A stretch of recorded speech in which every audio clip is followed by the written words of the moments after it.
বিয়ের কিছুদিন পরে কার্তিক মাস। পাড়ার ছেলেরা আনন্দ করে কার্তিক ঠাকুর দিল। নতুন বউ খুব খুশি হলো যে আমার ঘরেও কার্তিক এসেছে। সে পরের দিন মুন্ডা বাতাসা এনে তাকে পুজো দিল, কারণ সে বছর বাড়িতে পুজো হবে না। তো সে আনন্দে রয়েছে যে হয়তো এবছর হয়নি, সামনেবার হবে।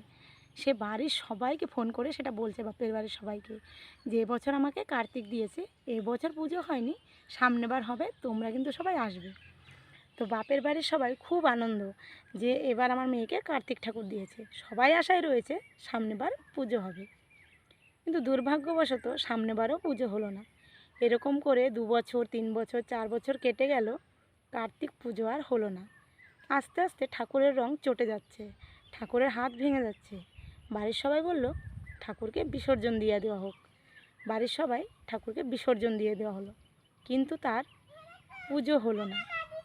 নতুন বউয়ের খুব আফসোস যে সবাইকে কার্তিক ঠাকুর দেয়, সবাই কত আনন্দ ফুর্তি করে বাড়িতে পুজো করে, অনেক লোকজন আসে, খুবই আনন্দ করে।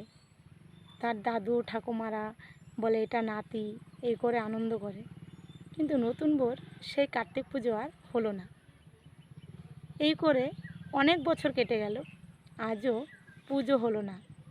কার্তিক এসেও চলে গেল। মনে মনে নতুন বউয়ের খুব কষ্ট হলো।